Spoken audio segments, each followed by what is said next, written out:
Bismillahirrahmanirrahim. Assalamualaikum warahmatullahi wabarakatuh. Berikut ini adalah panduan singkat mengaktifkan atau menggunakan layanan email unikbu.ac.id menggunakan fasilitas atau layanan yang disediakan oleh Gmail atau Google. Sebagai contoh, di sini email yang ingin saya aktifasi adalah humas@unikbu.ac.id. Jadi nanti Bapak Ibu atau rekan-rekan mahasiswa yang telah memiliki akun email Unikbu dan bisa menggunakan layanan Gmail atau dari Google, bisa mengaksesnya langsung ke URL atau browser dengan mengetikkan alamat email yang telah disediakan oleh Unikbu. Sebagai contoh, di sini saya menggunakan humas, kemudian saya klik next, kemudian di sini diminta untuk memasukkan password. Silakan nanti Bapak Ibu atau rekan-rekan mahasiswa menggunakan password yang telah diberikan pihak admin untuk digunakan mengakses akun tersebut. Oke, saya akan menginputkan passwordnya. Kemudian saya klik next. Oke, di sini kita diminta untuk melakukan verifikasi by phone. Jadi harap digunakan nomor telepon yang aktif sehingga kode verifikasinya dapat dikirim ke nomor tersebut untuk dilakukan aktivasi atau verifikasi email yang akan kita gunakan. Oke, setelah kita menginputkan nomor telepon yang akan dikirimkan kode verifikasinya, kemudian kita di sini diminta untuk memilih metodenya, apakah via SMS atau via voice call. Kita pilih saja yang pertama, yaitu menggunakan SMS. Kemudian klik get code.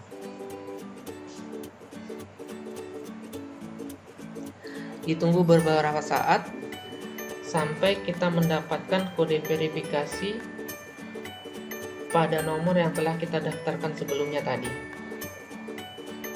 Kemudian diinputkan.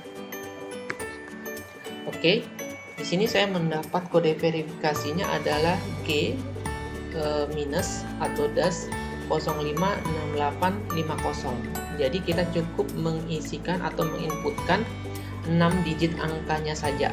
Kemudian setelah kita menginputkan kode number 6 angka yang dikirimkan melalui SMS, kemudian kita klik verify. Kemudian kita tekan tombol accept. Oke, di sini kita diminta untuk menginputkan password baru. Tadi yang password pertama yang diberikan itu adalah password default. Pada saat akun tersebut di-create atau dibuat, maka ada password defaultnya. Tetapi setelah kita melakukan aktivasi, maka kita diminta ulang atau diminta kembali untuk menginputkan password terbarunya. Oke, saya sudah inputkan. Kemudian saya change password. Silakan diklik. Oke. Jika ada seperti ini, maka saya mencoba menginputkan password default tadi ke dalam password yang baru. Nah, di sini tidak diperkenankan. Artinya sistem menolak untuk menggunakan password yang baru. Jadi saya rubah lagi passwordnya menjadi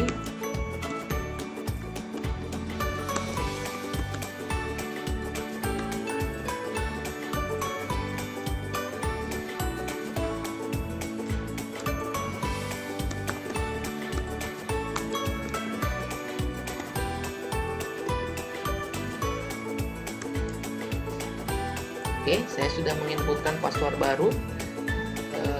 Kemudian saya klik change password.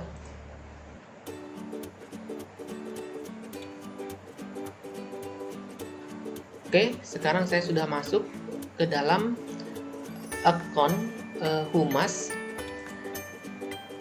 menggunakan domain unikbu.ac.id. Jadi di sini perbedaannya ada logo Unikbu. Kalau kita bedakan dengan akun biasa, yang ini contoh yang hanya berbasis Gmail. Kemudian kita lihat di sini size-nya untuk yang akun Gmail biasa itu biasanya untuk Google Drive-nya layanan yang disediakan itu maksimal kita bisa menggunakannya itu 15 GB. Namun ketika kita sudah menggunakan fasilitas ACID, kemudian kita menggunakan layanan yang disediakan oleh Google, kita cek Google Drive-nya, maka di sini storage yang disediakan secara default itu biasanya kalau basisnya ACID atau untuk pendidikan itu unlimited.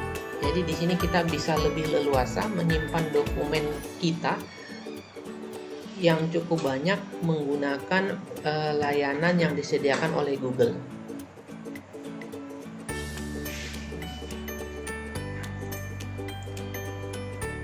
Kemudian Google Drive ini kita gunakan sebagai layanan dokumen yang akan kita simpan atau yang akan kita manage untuk kebutuhan institusi. Sebagai contoh di sini yang saya ingin contohkan adalah untuk kegiatan atau aktivitas SPMI. Maka di sini saya contohkan adalah untuk menyimpan dokumen SPMI. Jadi nanti Bapak Ibu bisa membuat foldernya di sini. Contoh, buat folder. Contoh, kemudian kita klik folder, atau jika kita ingin mengupload file upload atau upload folder dan seterusnya. Di sini saya membuat folder terlebih dahulu dengan klik new folder. Kemudian di sini saya mau membuat umpamanya namanya adalah dokumen SPMI. Dan kalau seandainya ada prodi tertentu, Bapak Ibu login menggunakan akun email prodi tertentu, maka sebaiknya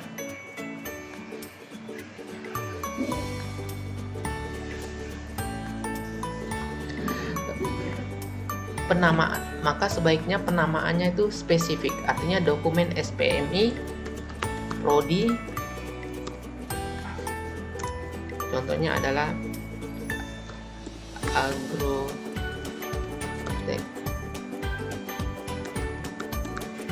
agroteknologi S1. Oke, setelah terbentuk atau terprint, kita bisa masuk ke dalamnya atau dengan mengklik 2 kali. Kemudian kita membuatnya per TS. Jadi dokumen SPMI itu akan banyak tiap TS-nya.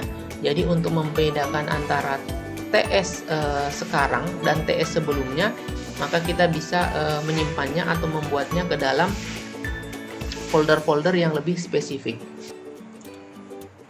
Oke, ini sebagai contoh kita sudah membuat satu folder yaitu dokumen SPMI Prodi Agroteknologi S1. Di sini Bapak Ibu bisa melakukan manajemennya dibedakan per tahun. Sebagai contoh di sini TS 2020-2021. Kemudian di dalam TS tersebut Bapak Ibu bisa buatkan lagi folder sesuai dengan standarnya. Contoh di sini standar pendidikan. Oke, standar yang sesuai SN itu secara umum ada 3, standar pendidikan, standar penelitian, dan standar pengabdian. Nanti jika ada standar tambahan yang ditetapkan oleh universitas bisa dibuatkan lagi. Ini sebagai contoh saja, kita buatkan seperti ini dokumen SPMI, kemudian TS-nya, kemudian standar pendidikan. Di dalam standar pendidikan itu sebagai contoh mungkin ada standar kompetensi lulusan. Oke, jadi nanti sebagai contoh saja kita buatkan satu folder parent yaitu dokumen SPMI. Jadi ketika kita ingin mengakses atau siapa saja yang menduduki jabatan tersebut dan ingin mengakses dokumen tersebut, maka tidak bingung atau tidak mengalami kesulitan dalam mencari dokumennya. Sebagai contoh seperti ini, standar pendidikan, kemudian standar kompetensi. Kemudian di sini bisa kita upload semua dokumen atau hal-hal yang terkait dengan standar kompetensi, umpamanya baik dari standarnya, kemudian atau manualnya atau formulirnya. Jadi nanti Bapak Ibu sebagai ketua program studi atau sebagai operator tinggal melakukan manajemen filenya sesuai dengan kebutuhan sehingga bisa diakses.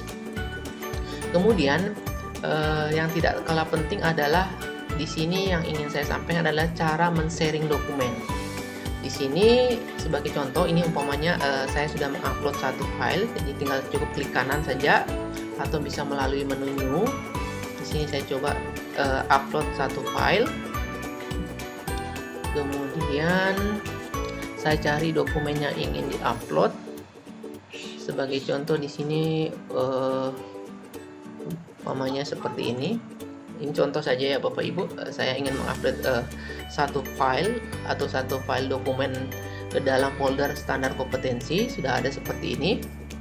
Jadi di sini ketika kita ingin men-share file, maka kita cukup mengklik filenya, kemudian klik kanan, kemudian kita share. Nah, pada saat kita melakukan share, di sini kita bisa ubah permissionnya. Di sini ada 3 kategori permission biasanya, ya kan? Yang pertama itu adalah restrict, ini adalah sangat terbatas. Kemudian Unikbu atau Universitas Iqra Buruh atau anyone with the link. Artinya ketika kita memilih yang restrict, maka ini adalah hanya orang-orang tertentu yang kita sudah daftarkan yang bisa mengakses dokumen tersebut atau file tersebut. Namun ketika kita memilih yang Universitas Iqra Buruh, maka semua yang login menggunakan email Unikbu kemudian mendapatkan link tersebut, maka dia bisa mengaksesnya. Seperti itu. Kemudian yang ketiga adalah anyone with the link, artinya setiap orang selama dia login menggunakan akun Gmail, kemudian dia mendapatkan link tersebut, maka dia bisa mengaksesnya. Jadi ada 3 tipe aksesnya. Kita tinggal rubah saja. Kemudian setelah kita pilih jenisnya, kemudian kita lihat permissionnya di sini. Apakah dia sebagai viewer saja, atau sebagai komentar, atau sebagai editor. Jadi kalau yang sifatnya viewer, maka dia hanya bisa melihat saja. Begitu juga dengan komentar. Sedangkan kalau editor, maka ketika kita memberikan akses link tersebut sebagai editor, maka orang yang mendapatkan link tersebut atau akses tersebut, maka dia berhak untuk melakukan perubahan dari file tersebut atau dari folder tersebut. Kemudian setelah itu kita klik done.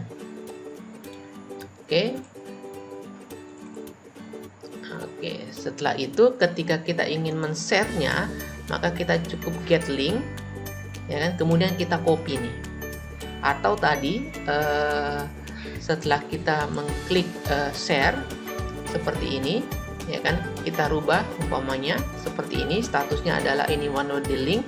Namun sebaiknya ke depan ketika kita ingin berbagi dokumen untuk lingkungan universitas khususnya program studi, maka sebaiknya dirubah untuk menjadi Universitas Iqra Buruh. Namun sekarang mungkin belum secara menyeluruh fitur itu disediakan oleh Unikbu untuk mendapatkan layanan Gmail atau layanan email menggunakan domain Unikbu yang bisa diakses menggunakan layanan Gmail. Jadi mungkin kita untuk saat ini kita rubah semua permissionnya menjadi anyone with the link, namun statusnya menjadi viewer saja. Oke.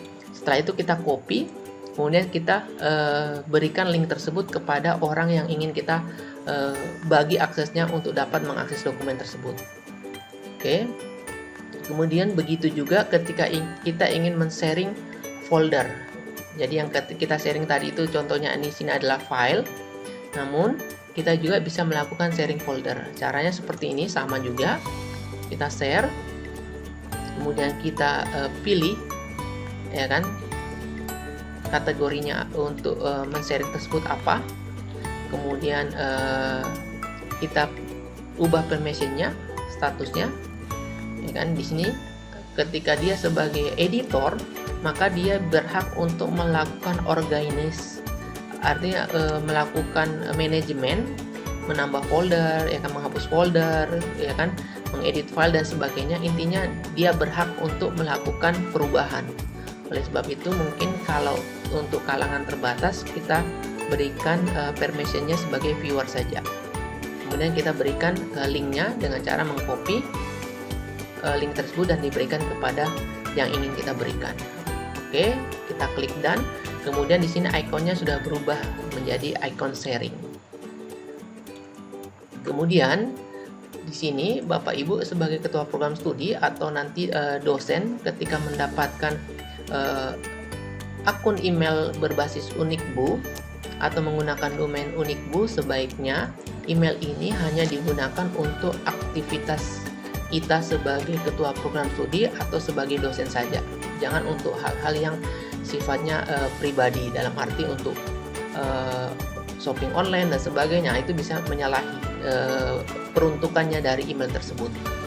Demikian panduan singkat untuk melakukan aktivasi atau penggunaan email menggunakan domain unikbu.ac.id dengan memanfaatkan fasilitas Gmail. Terima kasih. Assalamualaikum warahmatullahi wabarakatuh.